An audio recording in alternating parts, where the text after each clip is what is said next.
Hello and welcome. Our top focus remains on the volatile situation in the Democratic Republic of Congo. Amid the recent advances of the M23 rebels in the mineral-rich east, the peacekeeping troops that were deployed to assist the Congolese armed forces have reportedly begun withdrawing amid a total breakdown of law and order. In a blow to Kinshasa, Burundi has reportedly begun pulling out its troops from the DRC's east. This is just days after the Rwandan-backed M23 rebels captured the city of Bukavu in the South Kivu province. Burundi had deployed around 10,000 soldiers in the South Kivu province to support the Congolese forces. However, they failed to defend the city of Kavumu amid the advances of the M23 rebels and began the withdrawal as the Rwanda-backed forces progressed toward Bukavu. But Burundi's military has dismissed reports of the troop pullout, saying their soldiers were continuing with the mission in the DR Congo's east. Meanwhile, the M23 rebels also continued their advance further south, and they entered the town of Kamanyola, some 50 kilometers away south of Bukavu, which was captured on Sunday following the occupation of neighbour and Kavumu. Intense fighting also ensued in the Lubero territory. Now it lies north of the city of Goma, which was taken over by the rebels in January. Reports suggest that the rebels are now heading toward Butembo, another major city in the DR Congo's east, which is roughly 200 kilometers from Goma. The DR Congo's neighbour Uganda has also sent troops to the eastern town of Bunia, the capital of the Ituri province, to fight local militias who have been committing massacres in eastern Congo. Uganda's troops already stationed in the province have been fighting alongside the DRC forces against an Islamist group that has been linked to the Islamic State group. But its latest involvement has further complicated the situation in the DRC. Fears are growing on the conflict becoming a larger regional war. The DRC's President Felix Tshisekedi met with his Angolan counterpart, João Lourenço, in Luanda to discuss the deteriorating situation and possible solutions to the conflict. President Felix Antoine Tshisekedi is coming to Luanda to analyze the current situation in the Democratic Republic of the Congo.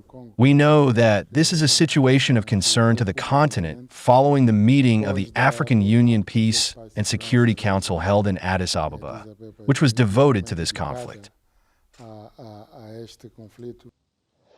International pressure has also been mounting over Rwanda. The United Kingdom summoned Rwanda's envoy and asked Kigali to immediately withdraw its defense forces from the DRC.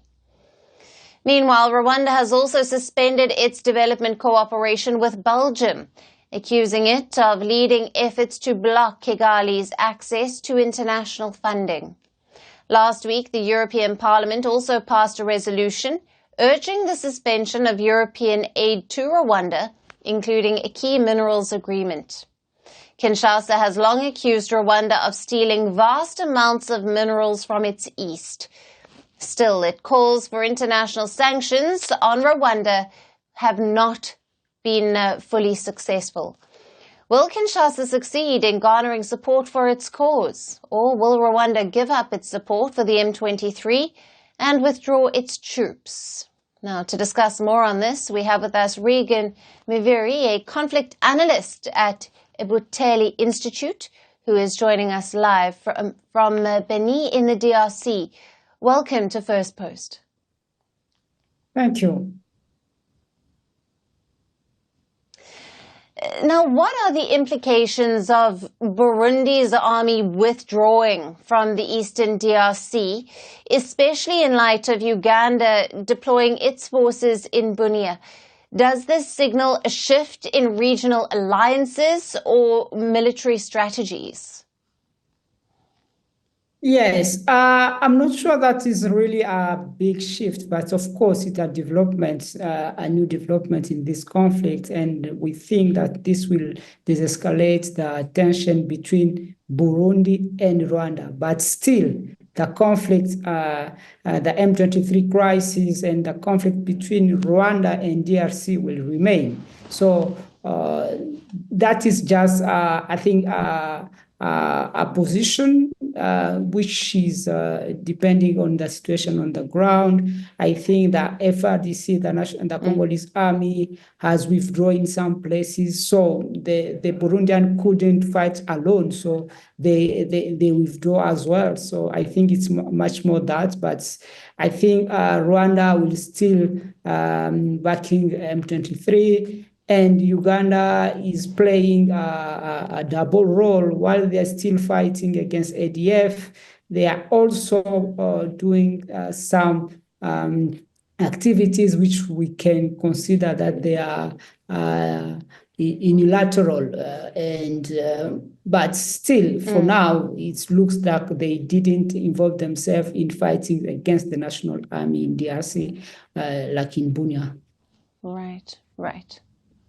And with the M23 rebels capturing Bukavu and pressure mounting on Rwanda to cease its alleged support for the group, how likely is Kigali to change its stance? What impact could diplomatic or economic measures have on Rwanda's involvement in the conflict? If we just see the past, we will see that the pressure has bear fruits in the past. You remember when Obama decided that he just threatened Rwanda that he will withdraw the economic cooperation with Rwanda, and Rwanda decided to withdraw his support to M23. But for now, it's still just words and statement. No one has decided to cut ties when it's come to economic cooperation with Rwanda.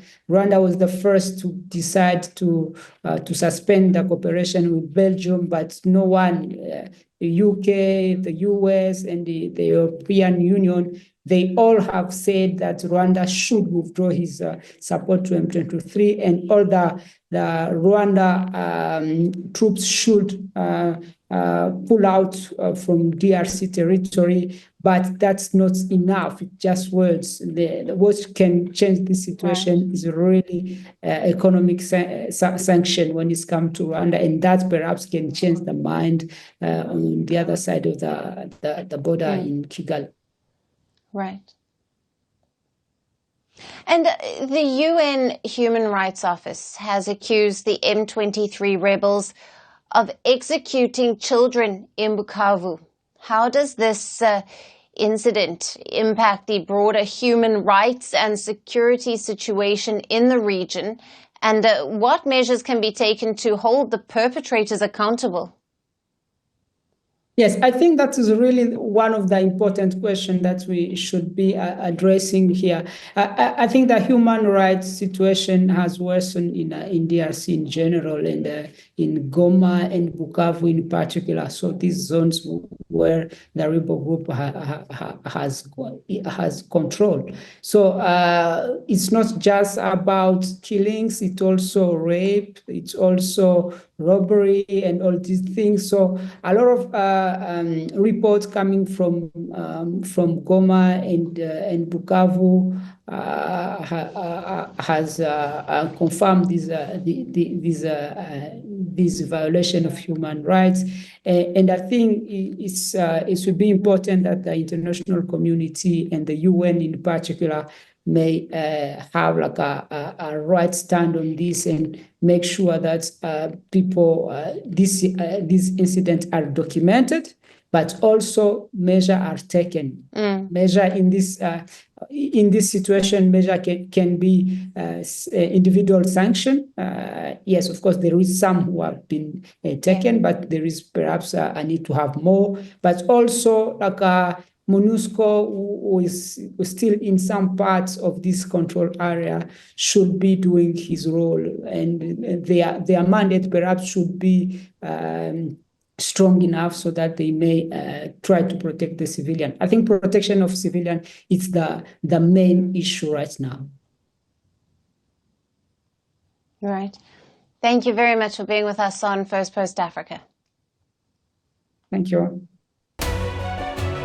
We're calling the show Vantage. We hope you like what we put together for you. Touted as the minimum defense from that video. India's neighbours were the first to send the special edition of Vantage live from the White House throughout this week. Yes, Hindu Mandir in we're on our way to Tel Aviv. Measure, but it's also the perfect way to drive. I don't think Prime Minister of Bhutan, Sherin Thagbé. Welcome to 60% of the world's office. Prime Minister Modi did the iron. We were actually How are you doing? How do you like? It's been 1 year since that meeting. Iron bars separate you from the outside. Out the vote effort. Trump had, it says, and at $4.3 trillion. 4.3 300 billion by 2030. That's what we need to tackle climate change.